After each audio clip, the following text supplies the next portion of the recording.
Alex, what's new in Texas? What's new in Texas? Well, I'd love to tell you what's new in Texas. Really, it's something quite old. I'll explain why in just a second. First of all, thank you so much for clicking on this video, guys. Please, because it's so awesome, because I look fabulous, and Professor McIntyre did not put nothing away in his nest egg for retirement.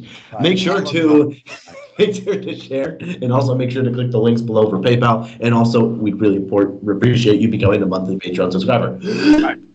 Right. What's new is, what's not new is that there was a shooting in Texas. So this white female police officer broke into this house to chase after a suspect, and tragically, just a total screw up. She went into the wrong house and shot this black guy who was literally on the couch. I mean, really horribly tragic. Shot this guy. He's just totally innocent guy. Totally 100% innocent. Totally. It was really, really tragic. And of course, the black community was absolutely outraged at it. They should be. Right. And so the woman's put on trial. And I mean, we've seen this a million times before. The news, made a big deal about it. Black Lives Matter and all these different protesters showed up declaring this is injustice. What the media shamefully underreported was this one aspect to it, which I believe is absolutely mind-boggling. Is the brother, like I would expect most of the related to the deceased would just be ripping this person apart for, destroying family and all this stuff. Yeah. He actually says he forgave her. Mm-hmm. And the brother of the victim. The brother of the victim says, "I forgive you." Yeah, he says, "I forgive." It was a mistake. It was a mistake. Yeah. Yeah, says, "I forgive you." He goes a step further, and I'm really annoyed that we just totally blew this off. He goes over how the only healing comes through Christ. He made that very clear. This was not some artsy fartsy "I forgive you." He specifically dedicated this to his faith, and he asked permission from the judge to actually go over and give her a hug. And I mean, I've gone through it in my mind so many times, probably not going to lose it, but every time I listen to that recording, I get a little emotional. It's very, very powerful, moving. And then after, the judge actually gave a Bible. The judge was a black woman. She gave the officer a Bible and told her. So slow down. So the white female officer is convicted of manslaughter. Is that right? That's correct. Okay. She was sentenced. She was convicted. What was the sentence that she got? Good question. So it could have been anything from, I think, 5 to 99 years, and the ultimate sentence was 10 years.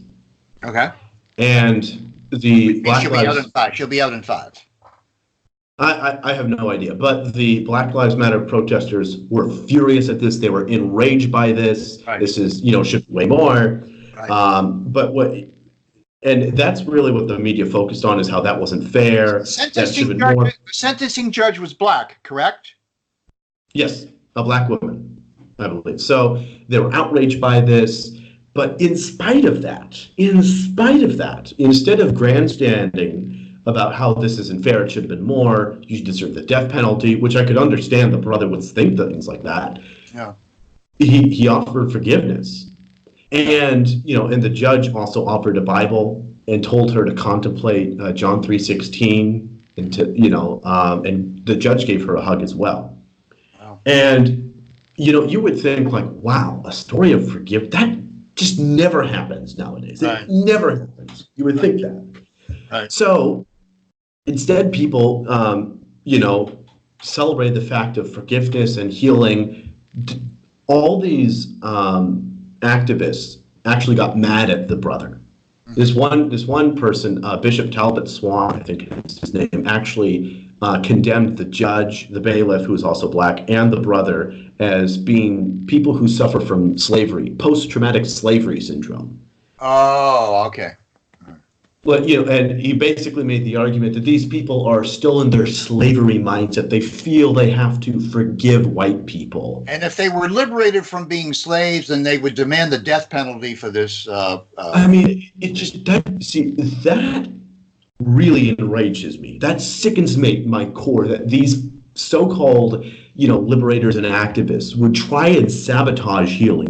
It's just the most blatant proof they do not care about healing. They do not care about justice. They only care about power. They care about power, and they care about identity politics. That's all that they care about. Which is power. Yeah. And now, if that wasn't raging enough, the atheists started to get involved. The foundation, because of the Bible business. Because of the Bible. Foundation for Freedom. I was waiting for that. Yeah. Because we can't have any happy things. We absolutely no. Let's snuff it out. No. Freedom from religion. It's an atheist activist group. Anytime anyone puts up a cross or says "God bless you," they sue you. They try and sue you.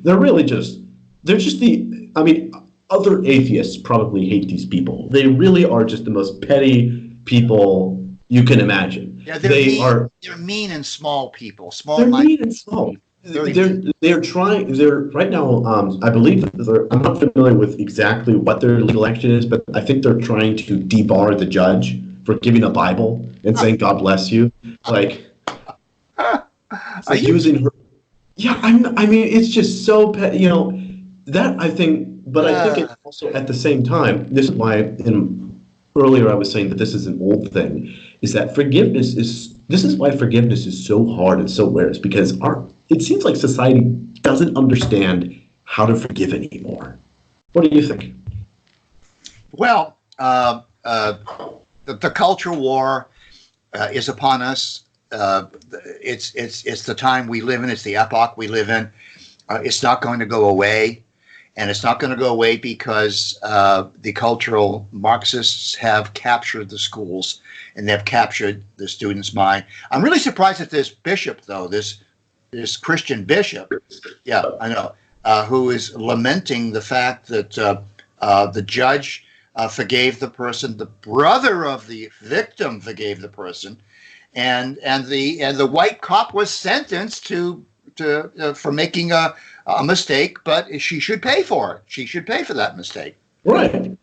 But now to turn this into an identity politics, a racist. It's like they don't want to heal. They don't want to listen. What? It's so unclear what. I don't even want to say the black community because this clearly feels like a minority of the black community. This is the far fringe of the black community. I'm sure all the black folks there in Virginia and in Washington, D.C., that you've had many friends. No, they wouldn't. No. No. I hope that's the case, and I also hope that the normal black community realizes these are who their leaders are. Yeah. They do not want healing. They don't even care about justice. They only care about political power. That's the only thing they care about. The only cap I want to put on this discussion is it's just another instance of how our modern media and technology can pick up these stories and inflate them into national outrages and national stories. Whereas prior to the internet and prior to the way we electronically circulate stories now, this would not even have been mentioned. Well, I am happy that the love of Christ was able to be, in spite of all this stupidity and even the aftermath of it, that there was some beauty and there was some real healing. And I hope that the world does, whatever kernel is left buried under this giant pile of awfulness, that people are able to see the love and redemption offered by Christ within this whole mess. As long as you're on and as long as you're around, that will happen. Well, I suppose as long as people like, subscribe, and share, and make sure to donate, then that's sure to happen, guys. Get you out. Bye-bye, Alex. We'll see you next time. Bye-bye.